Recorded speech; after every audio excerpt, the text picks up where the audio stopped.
भाई साहब इ ड्रोन वाला बात जब से फैलल बा ये जानला गांव में दू आदमी के जानला बहुत नरक बा। एक त भाई साहब ओह आदमी के नरक बा जेकर घर दुआर ठीक ठाक नाई बा, जेके देख के ई लगता कि इनकरे घरे कुछ मिल नाई सकला।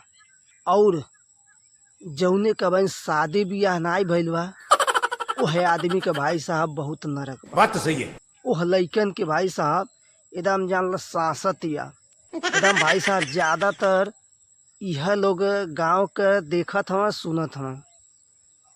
बाकी भाई साहब जेकरे घरे कुछ मिले लायक बा और जेकर बियाह शादी हो गई ऊ तो भाई साहब फर्स्ट क्लास के अपन बिछौना लगा के मच्छरदानी लगा के टंगरी फैला के सूतता। एकदम भाई साहब रात भर सूतल दुश्वार हो गइल बा।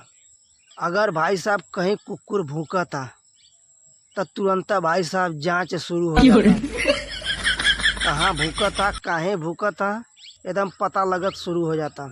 कहीं बैटरी बढ़ता वहाँ छानबीन कैल शुरू हो जाता। कहीं कोई चीज खराब वहाँ छानबीन शुरू हो जाता। अगर भाई साहब कहीं लाइट कट जाता तो जानला भाई साहब तुरंत शक हो जाता कहीं लगाता बिजली विभाग वाला मिलल। भाई साहब जौने हिसाब से राती का छानबीन शुरू होता तुरंत गांव में घूमे वाले लइके जितना बाटे तुरंत भाई साहब वहाँ पहुँचत बाटे। उतना तेज भाई साहब आर्मी के फोर्स का पहुँची जितना तेज गाँव के लइके पहुँच जात हन वो बिना शादीशुदा वाले। शादीशुदा वाले भाई साहब तो उन्हन पर्यन के कितना जनी तब पता नहीं चलता कि राती के का भइल है और काहे भइल है और कब तक कुल जागत रहना इहो नहीं पता चलता।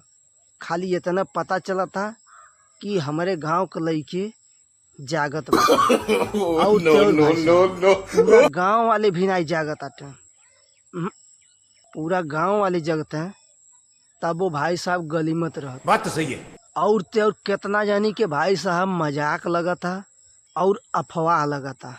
ये बड़ी अच्छी बात कही आप। आ कितना जानी अगर कैसो हिम्मत कई के जागे के कोशिश करत हन तो भाई साहब 10 बजे ले 11 बजे ले जात ई मालूम होता कि भाई साहब एक कुंभकर्ण के बाप हो गइल हन। एकदम भाई साहब तुरंत नींद लगे लगता जैसे मालूम होता कि फलकिया के नीचे में फेविक्विक लगल बा तुरंत चबक जाता। एकदम भाई साहब जबले कोनो घटना घटत नहीं बा कोनो गाँव में तब तक ले भाई साहब एकदम सबकी खूब फर्स्ट क्लास का नींद आवता, सबके झपड़ी घेर लेता।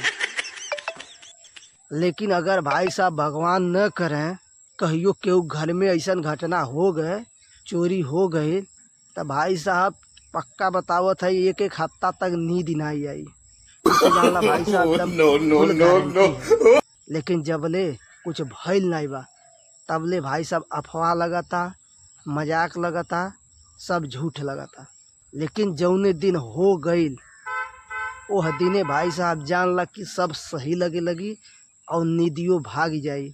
एक हफ्ता तो बतिये छोड़ा महीना भर तक नींद नहीं आई। ऐसे अफवाह होखे चाहे सही होखे चाहे कुछ होखे लेकिन भाई साहब जबले मामला शांत नहीं हो जाता एक सच्चाई पता नहीं चल जाता तबले भाई साहब सबसे विनती बा कि सब जनी अपने अपने घर का रक्षा करा।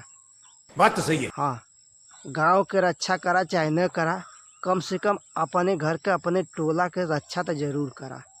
केहू भाई साहब ठीका लेके ना आइल बा।